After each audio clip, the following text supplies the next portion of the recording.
Alright guys, this is part 2 of the Buoy based deck overview and discussion. In the last part we covered monsters, and now we're going to move on to spell traps, the extra deck, and maybe get in a few tips. So the trap lineup is very standard. I did initially have an ultimate offering in the deck to to normal summon multiple searchers like Diva or Power Planner and Undyne and the normal summon controller. So that is an option. I wouldn't. It's not that I wouldn't recommend it. It's just that it's not. It doesn't work as well as you think it would. I mean, it does sound very good in theory, but it just doesn't work that well in practice. Like I said, for the traps, it's a fairly standard lineup. 2 bottomless, protects from bigger monsters. No explanation really needed there. Call brings back a tuner or a non-tuner depending on what you need to synchro summon. Again, self-explanatory. Mirror Force, staple, protection. Torrential, staple, destruction. Dust Shoot, not so much staple as filler, but it can be very handy early game. And Solemn, pretty much a staple to ensure successful synchro summons. And that's actually all for traps. Like I said, fairly standard, nothing really new about them. Spells, like I mentioned earlier, the spell lineup includes 3 Pot of Avarice. 3 may seem like a bit much, but it's just I've found through playtesting that it is ridiculously easy to get 5 monsters in the graveyard, and there are times when you'll be wanting a Pot of Avarice, so to have one on layaway is always good. It recycles all of your floaters, all your searchers. You can reuse Spy. I've been asked why I use so few non-tuners. Like I mainly rely on Spy, but I only have 3 of them. Well, with Avarice, you can just recycle those, and simple enough.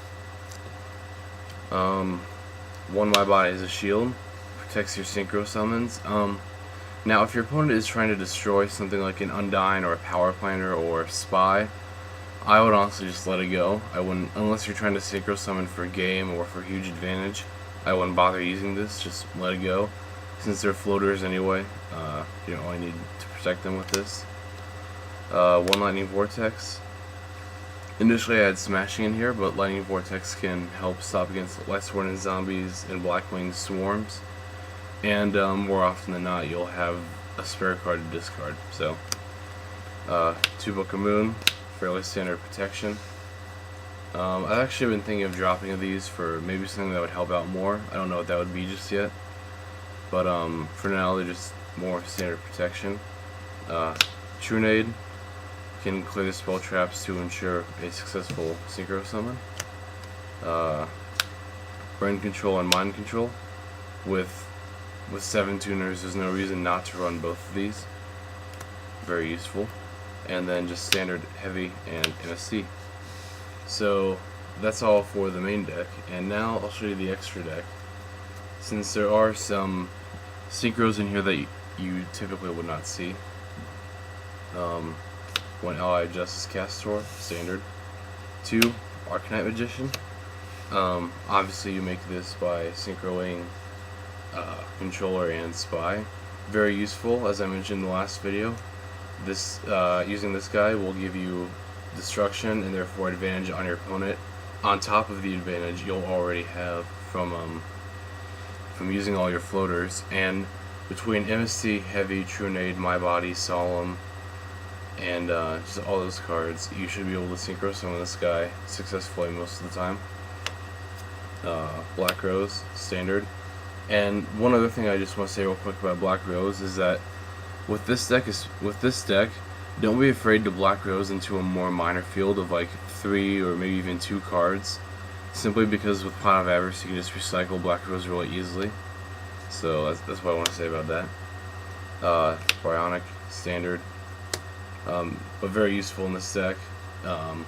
Easy to get out and fuels Avarice while clearing the field, so good choice. Colossal, standard. Goyo, standard. Hydrogenics, For those of you who don't know what it does, it's a level 6 24. You need Genetics Controller and a Water Non-Tuner. So basically, it's Controller and Undyne. 24 attack. I think I already said that though. And when it destroys a monster by battle, you gain life points equal to the attack of that destroyed monster, similar to Thought Ruler. But it doesn't have any additional effects beyond that. Really not that useful. I wouldn't go for it all that much.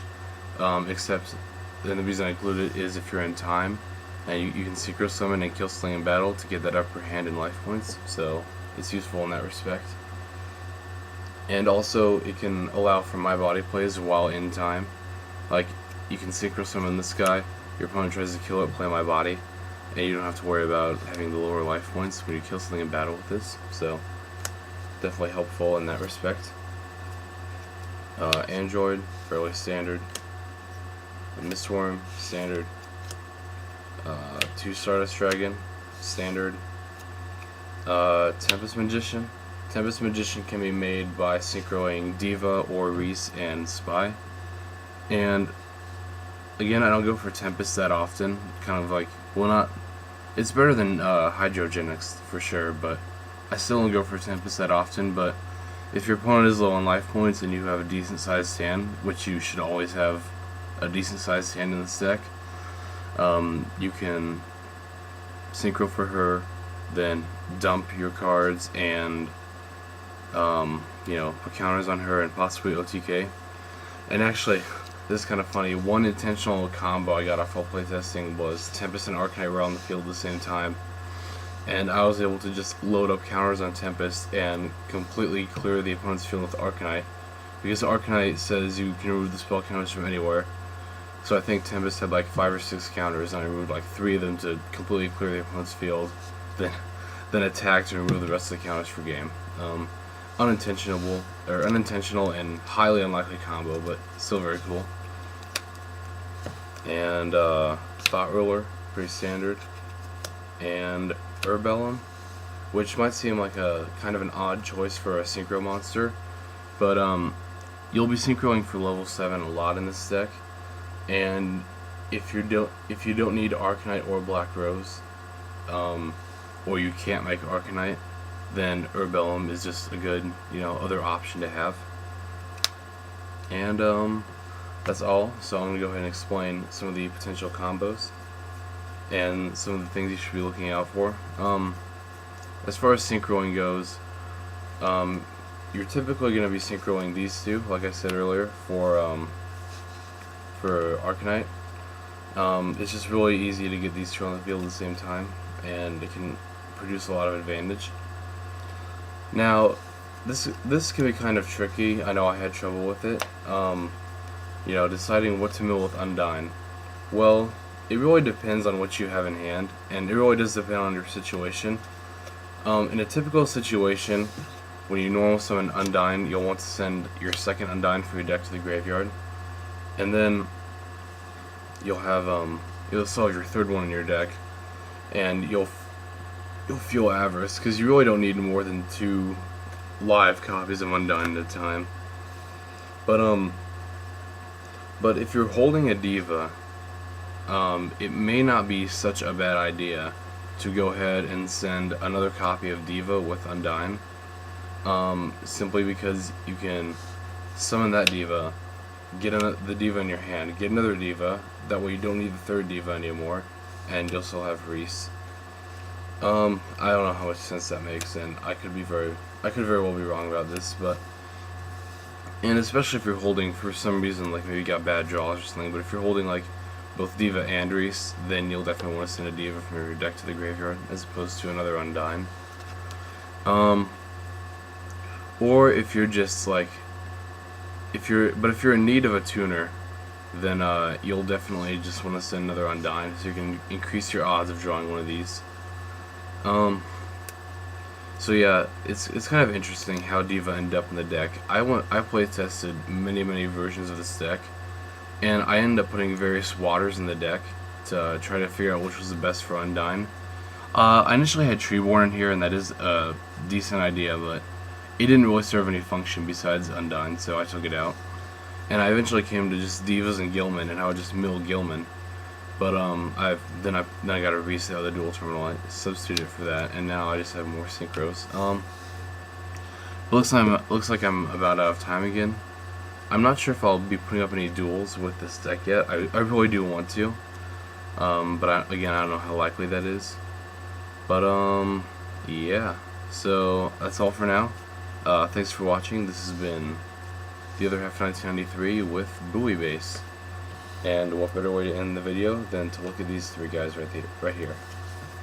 So if you pick up the right dual terminal cards and you feel like dropping $160 into one, go ahead and make this deck. It's a lot better than you think it might be. I've really only playtested thoroughly against X-Sabers post Absolute Power Force with dual terminal stuff, and it's won about 70% of the time. I did win a match against Zero and then lost a match, but I'm really out of time, so I'm gonna go now. Thanks for watching, guys. Peace out.